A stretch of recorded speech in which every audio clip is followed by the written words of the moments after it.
Ça y est, on commence à en savoir un peu plus sur ces 8 heures d'audition durant lesquelles Nicolas Sarkozy a été confronté au juge Gentil. Selon le journal Le Monde qui paraîtra cet après-midi, Nicolas Sarkozy aurait affirmé au juge « Je n'en resterai pas là ». Vous l'aurez compris, l'entretien a été plus que glacial. Les détails avec Valentine Lopez. Alors maître Rémi Barros nous a rejoint sur le plateau. Bonjour. Bonjour. Merci beaucoup d'avoir accepté notre invitation. Vous êtes l'avocat du juge Gentil. Alors depuis ce matin, dans la presse, les coulisses de cette audition sont en train de filtrer. On parle d'une ambiance extrêmement tendue, glaciale. Qu'est-ce que vous savez de cette audition? J'imagine que vous en avez discuté avec votre client. Alors, deux observations avant de répondre à votre question. Je ne connais pas le fond du dossier, puisque je ne suis pas un des avocats de la procédure. Je ne suis que l'avocat de M. Gentil. Et non seulement je suis son avocat, mais je suis son ami et son ancien collègue. Parce qu'avant d'être son avocat, j'ai été magistrat pendant près de 20 ans. Donc, pour répondre à votre question sur ce qui s'est passé dans le bureau de M. Gentil... Dans l'ambiance, sur l'ambiance. Je n'en sais rien, je n'étais pas présent.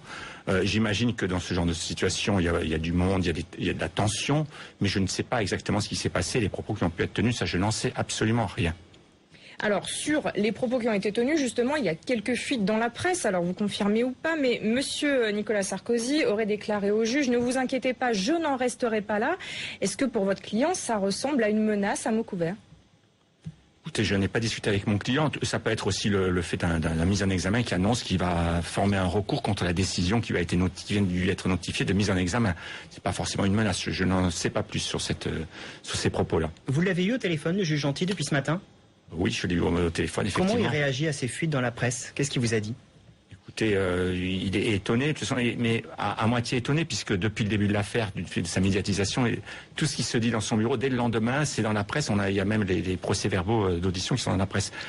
Et je précise bien que toutes ces fuites ne viennent absolument pas de lui, puisqu'il respecte scrupuleusement le secret d'instruction, mais dans cette affaire-là, il y a beaucoup de parties différentes, il y a beaucoup d'avocats, et notamment il y a des parties civiles, et les parties civiles ne sont pas soumises au secret d'instruction, donc elles ont le droit d'avoir copie du dossier et de diffuser les éléments qui sont dans le dossier auprès des journalistes. Et donc tous les jours, il y a quelqu'un qui vient, une des parties après qui vient au cabinet du juge Gentil pour prendre copie de ce qui a été fait la veille. Donc voilà l'origine des fuites.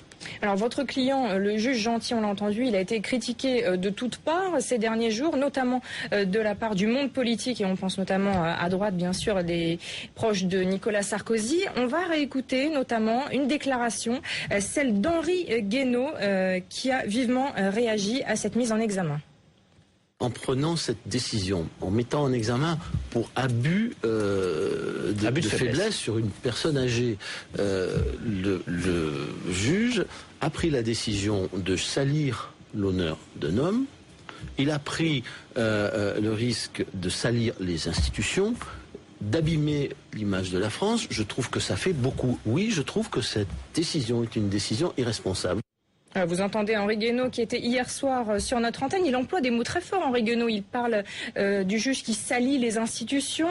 Comment vous réagissez à tel type de propos? Est-ce que vous comptez engager des recours là-dessus? Alors effectivement, j'étais surpris, voire outré de l'outrance justement des réactions à cette décision, parce qu'il y a quelque chose qui n'a pas été dit, c'est que M. Gentil n'est pas seul dans son instruction, c'est une instruction collégiale, ils sont 3 magistrats à suivre le dossier, et lors de l'audition de jeudi dernier, ils étaient 3 du début jusqu'à la fin, toutes les décisions sont prises en collégialité, c'est pas un magistrat seul, illuminé et animé d'une hargne particulière qui a pris cette décision, c'est un collège de 3 magistrats, et après des précautions nombreuses, puisque d'après ce que j'ai pu lire dans la presse, Monsieur Sarkozy avait été convoqué une première fois au mois de novembre pour une mise en examen pour 3 qualifications différentes. Finalement, il n'a pas été mis en examen, placé sous statut de témoin assisté, et les investigations se sont poursuivies. Il a été convoqué à nouveau jeudi dernier, et au vu des éléments nouveaux qui ont été apparus dans l'enquête, il a été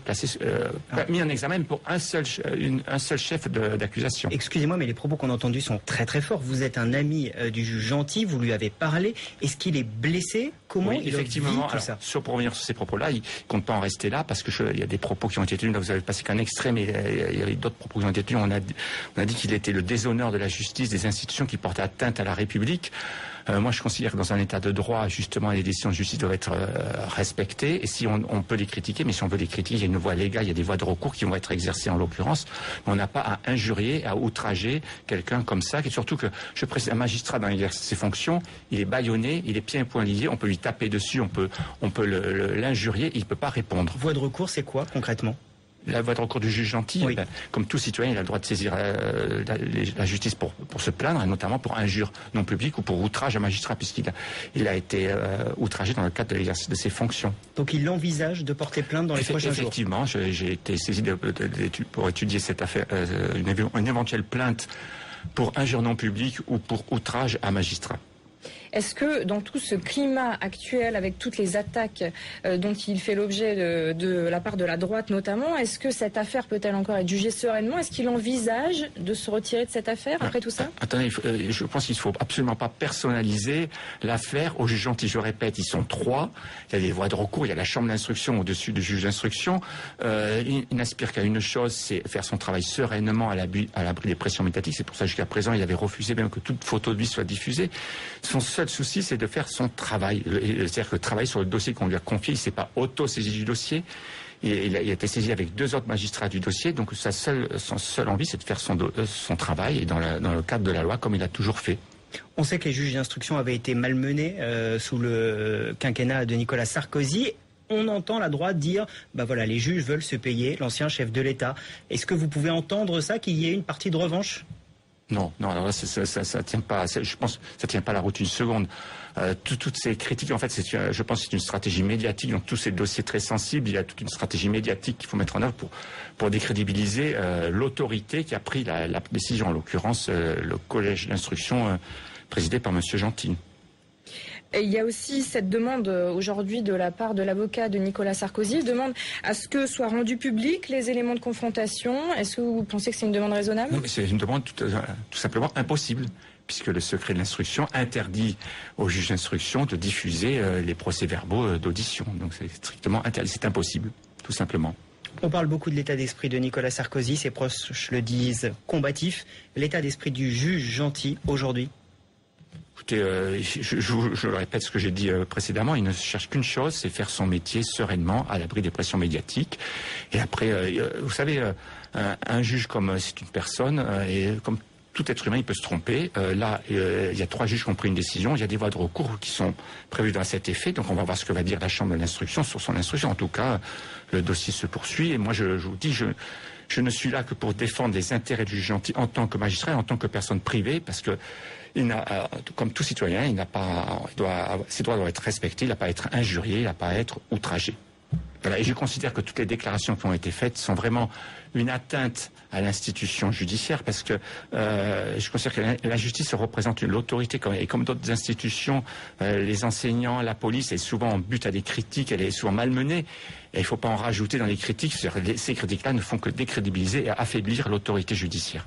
Merci beaucoup, maître Rémi Barousse, avocat de maître Gentil. On retiendra cette information. Il pourrait porter plainte dans les tout prochains jours pour précisément, vous disiez, injure publique ou outrage à magistrat. Merci beaucoup. Merci d'être venu sur BFM TV.